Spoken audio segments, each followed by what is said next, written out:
Hey everybody, thought I'd share today's purchase with, well actually yesterday's purchase came today. Had to pay a little extra for that, but I'm leaving Friday for a couple days. I wanted to have it before I went.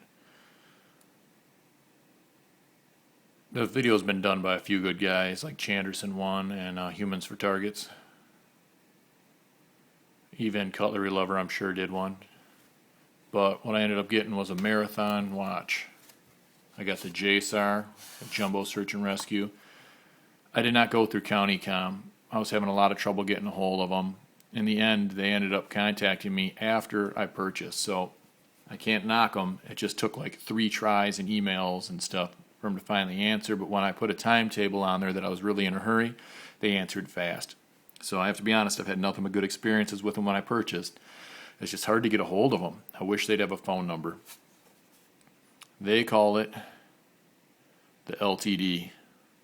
Ha, yeah, right, limited. The LGP. CountyComm calls it the JSAR, Jumbo Search and Rescue. This is the nice box it comes in, wrapped in the other ones. Nothing special. It's in there very well. Instruction page. Pretty simple stuff. Just a watch. As a matter of fact, I'd take a few links out.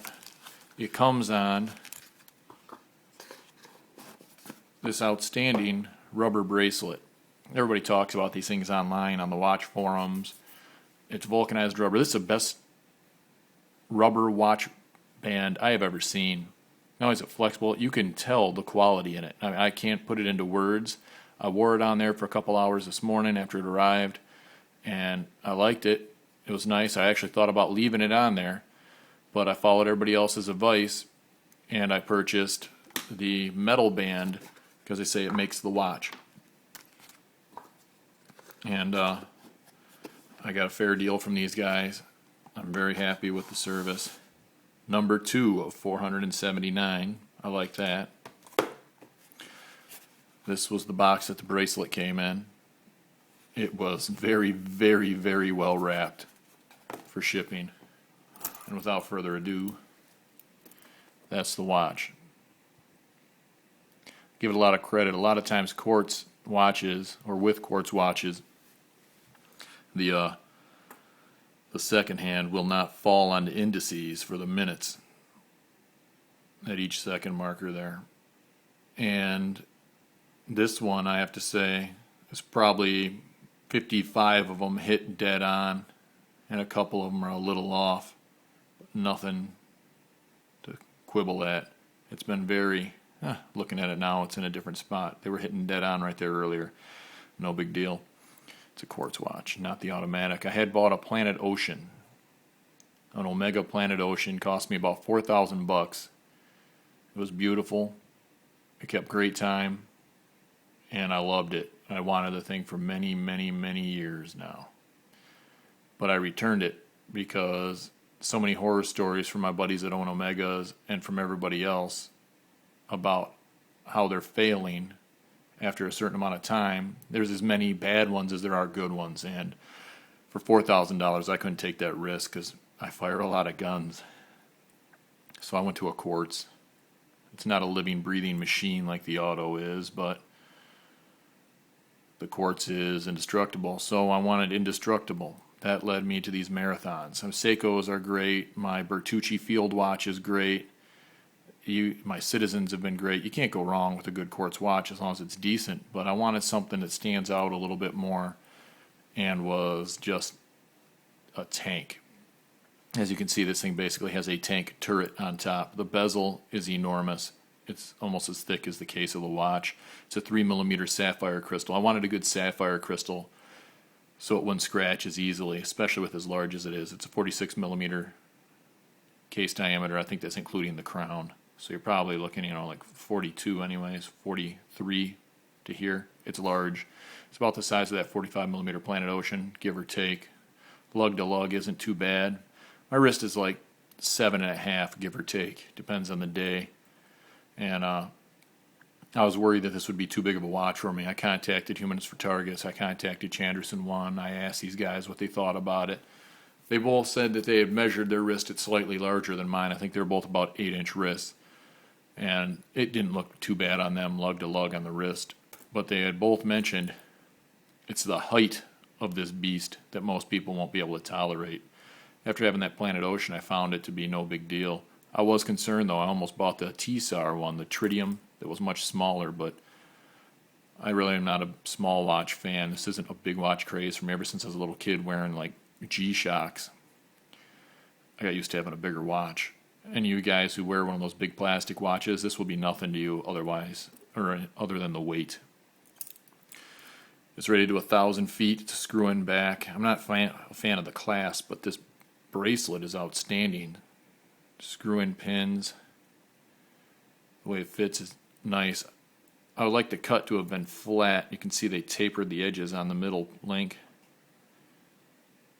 which makes it stand out, but scratch up my kids. It's great. The crown in and out, very smooth and easy to set the time. It's 120 clicks on the bezel. You can see that in everybody else's vid. I don't feel like doing it right now, to be honest. And it lines up very well. The thing is kept, just for the couple hours I had it, it's kept perfect time, of course.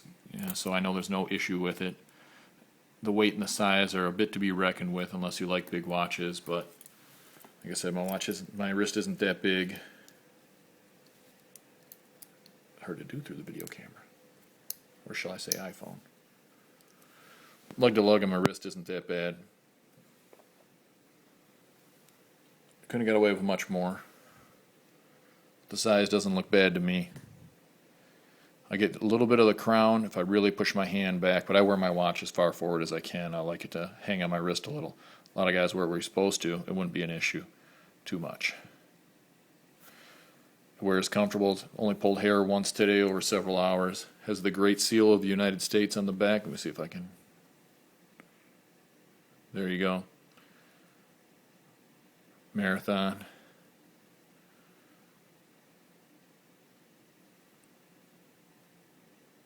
Went over to Lucido Fine Jewelry, and they were nice enough to put the bracelet on for me for free.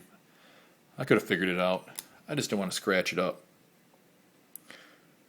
So, it's nice. Got a little bit of redness. It must be poking on me a little. I'm just not feeling it. That's what she said, right? Not to me. Anyways, guys, I just thought I'd share this with you. I'm very happy with it. Ready to 1,000 feet. A legit dive watch. The guys on the forums call them tool watches. I don't care what they're called. I want one that can take some abuse. Now, I'll give you the height. That's the problem a lot of people are having with these. It's not that bad. If you look at it like that, it looks ridiculous, but honestly, from every other angle, the thing looks great. So if you don't like a big watch, don't buy this one. But if you do like a big watch, you don't mind a little bit of weight on your arm because you get used to it quick. You want something rugged and tough. These things have a very good track record of being both of those. With a 3mm crystal, it's pretty strong. Okay, I'll do it. 120 clicks, 2 per second or minute, however you want to put it on there. Like a fine wrench. Smooth, easy, but not so easy that you bump it much. Unidirectional, it won't go back the other way. So they say for legitimate diving, in case they bump it, it can only shorten the dive span, not lengthen, so that they don't run out of air while underwater. One day I'll go get my cert, maybe when we go on vacation here. But until then, I got the watch to go with me.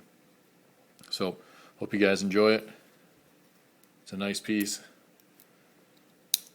You can find them on the secondary market pretty cheap a lot of the time. I got a good deal through Marathon. And it's a very, very, very nice looking watch.